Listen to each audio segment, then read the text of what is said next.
지금 비트코인 시장에서 가장 조용하지만 가장 큰 존재가 누군지 아십니까? 바로 미국 정부입니다.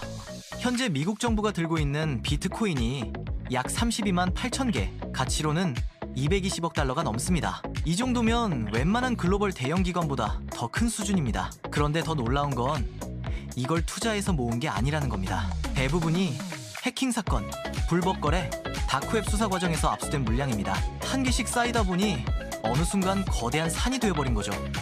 여기서 하나 궁금해집니다. 이 많은 비트코인 결국 팔아야 하는 거 아닐까요? 만약 미국 정부가 이걸 시장에 던지기 시작하면 어떻게 될까요? 상상해보면 쉽습니다. 비트코인은 공급이 한정된 자산입니다. 그런데 수십만 개 규모의 물량이 움직인다는 뉴스가 뜨는 순간 시장 분위기는 바로 흔들립니다. 실제로 전부를 한 번에 팔지 않아도 됩니다. 정부가 판다 이 말 한 줄이면 투자자들의 손이 먼저 반응합니다. 누군가는 겁이 나서 팔고 누군가는 더 떨어질까봐 따라 팔고, 그렇게 매도를 부르는 장면이 만들어질 수도 있습니다. 여기서 질문 하나 던져볼게요. 만약 내일 아침 뉴스에 이런 문장이 뜬다면 어떨 것 같습니까? 미국 정부 비트코인 대량 매각 시작. 그날 차트는 어떤 모양일까요? 단기적으로는 흔들릴 가능성이 큽니다. 가격이 순간적으로 내려갈 수도 있고 시장이 긴장하면서 거래가 폭발할 수도 있습니다. 하지만 이게 끝일까요? 또 다른 장면도 있습니다. 만약 정부가 이 물량을 한 번에 던지는 게 아니라 천천히 나눠서 판다면 이야기가 달라집니다. 실제로 과거에도 압수한 비트코인을 조금씩 정리한 적이 있는데 그때마다 시장은 흔들리긴 했지만 시간이 지나면 다시 회복하는 흐름을 보였습니다. 결국 시장은 충격을 흡수하고 다시 움직이기 시작합니다. 그럼 반대로 생각해볼까요? 만약 안 팔면 어떻게 될까요? 이게 진짜 흥미로운 부분입니다. 정부가 이 많은 비트코인을 계속 들고만 있어도 시장에는 영향이 생깁니다. 왜냐하면 그 물량이 시장에 안 나오니까 공급이 줄어든 것과 비슷한 효과가 생기기 때문입니다. 원래도 비트코인은 새로 만들어지는 양이 점점 줄어드는 구조인데 여기에 수십만 개가 잠겨있다고 생각해보세요. 시장에서 실제로 사고 팔 수 있는 물량은 더 적어집니다. 이건 가격에 어떤 영향을 줄까요? 사람들은 자연스럽게 이렇게 생각하기 시작합니다. 물량이 적어지면 더 비싸지는 거 아니야? 그때부터 분위기가 바뀝니다. 누군가는 더 모으기 시작하고 누군가는 놓칠까봐 뒤늦게 들어오기도 합니다. 그래서 지금 시장은 차트만 보는 게 아닙니다. 조용히 정부 지갑 움직임도 같이 보고 있습니다. 언제 움직일까? 팔까? 아니면 계속 들고 갈까? 여기서 또 하나 생각해 볼 지점이 있습니다. 미국 정부는 이걸 단순한 압수 자산으로만 보고 있을까요? 아니면 미래 자산처럼 바라보기 시작했을까요? 만약 후자라면 이야기는 완전히 달라집니다. 팔 타이밍을 재는 게 아니라 장기적으로 보유하는 선택을 할 수도 있다는 거죠. 그렇게 되면 시장에서 돌 수 있는 물량은 계속 줄어들고 그 자체가 하나의 힘이 됩니다. 결국 지금 비트코인 시장에는 눈에 잘 안 보이는 거대한 손이 하나 있습니다. 차트를 직접 흔들지는 않지만 언제든 분위기를 바꿀 수 있는 존재, 바로 국가 단위의 보유 물량입니다. 정리해보면 이렇습니다.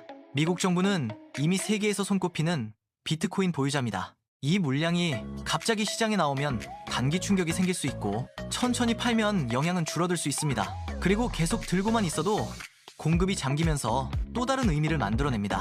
그런데 여기서 한 번 더 생각해볼 부분이 있습니다. 만약 정부가 비트코인을 단순한 압수품이 아니라 하나의 전략 자산으로 보기 시작했다면 어떨까요? 금을 보유하듯이 달러를 관리하듯이 비트코인도 하나의 카드로 들고 있는 겁니다. 그렇게 되면 이건 단순한 매도 타이밍의 문제가 아니라 국가 전략의 문제가 됩니다. 예를 들어 이런 상상을 해볼 수 있습니다. 전 세계 경제가 흔들릴 때 달러만으로는 부족한 상황이 온다면 그때 디지털 자산을 같이 들고 있는 국가는 선택지가 하나 더 생깁니다. 실제로 그걸 쓸지 안 쓸지는 모르지만 가지고 있다는 사실 자체가 힘이 되는 겁니다. 그래서 어떤 사람들은 이렇게 말합니다. 정부가 이걸 함부로 팔지 못할 거라고, 너무 큰 자산이 되어버렸기 때문입니다.